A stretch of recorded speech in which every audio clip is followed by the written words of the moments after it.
Pumunta nga kami sa in-laws ko sa Arayat nung Sunday at itong mga kaganapan.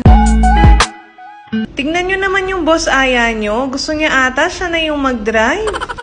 Dito ko nga lang napansin sa video na to na naputol pala yung kwintas ko. Diyos ko, malapit na ata kami sa bahay ng in-laws ko. Doon ko lang napansin na naputol siya. Ito nga pala yung mga dala namin ngayon. At yes, gamit lahat ni Boss Aya yan. Ano ba naman, pati nebulizer ay dala namin dahil nga ilang araw siyang inuubo at sinisipon. Buti na lang talaga medyo umu-okay na siya ngayon. Anyway, natuwa naman ako sa daan dito papuntang Bicol. Tingnan nyo naman at malapit na nga siyang matapos. Paano ba naman kasi dati pag uuwi kami ng Arayat ay kailangan naming umikot ng napakalayo. At least kahit papaano ngayon ay nadadaanan na nga siya.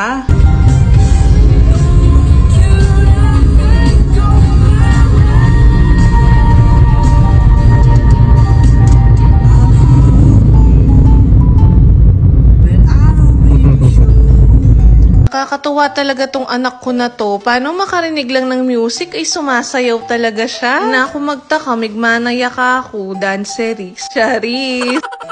Ayan nga at nangangalahati na kami sa biyahe. Kaya naman sabi ko kay Mister ay siya munang mag-drive para nga makapag-video ako. In fairness, papabilib na ako king driving skills ng asawa ko. Ma-share ko nga lang din sa inyo nung minsan sobrang sikip ng daan at may kasabayan nga kaming pick up. Kung ako kasi yun ay magre-reverse ako. Pero siya, tinuloy niya beshi. Nagalit pa nga ako, baka nga kasi tumama kami pero hindi. Pasok na pasok. Kaya naman sabi ko, eto na yon, passenger princess era. Oh my God!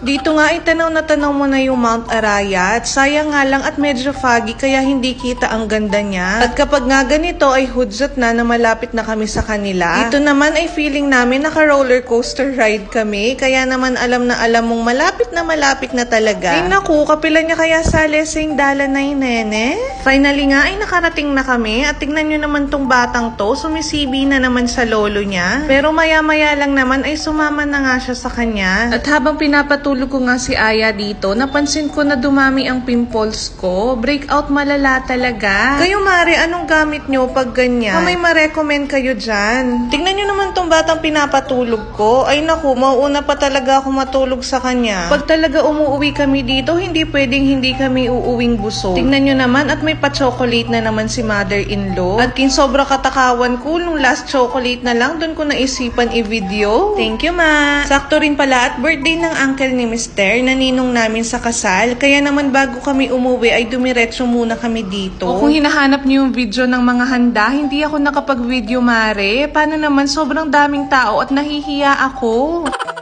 Basta yung balo ko, may karakal kong lechon. Nag-flashback pa nga yung gabi bago ako manganak kay Aya. Paano ba naman lechon ng last meal ko Mare? Kala ko kaya sumasakit ang tiyan ko ay dahil sa lechon. Manganganak na pala ako. Ito nga pala ay halos mga pinsan ni Aya. Buti na lang talaga ay medyo marunong nang makipaglaro tong batang to. Kaya naman di na siya umiiyak. Tuwang-tuwa nga rin yung mga lolo't lola niya. Paano ngayon lang nila ulit nakita pagkatapos kong ang mga anak. Tignan nyo naman yung celebrant, pati mga in-laws ko. Talaga namang pati ikaw ay mapapasayaw.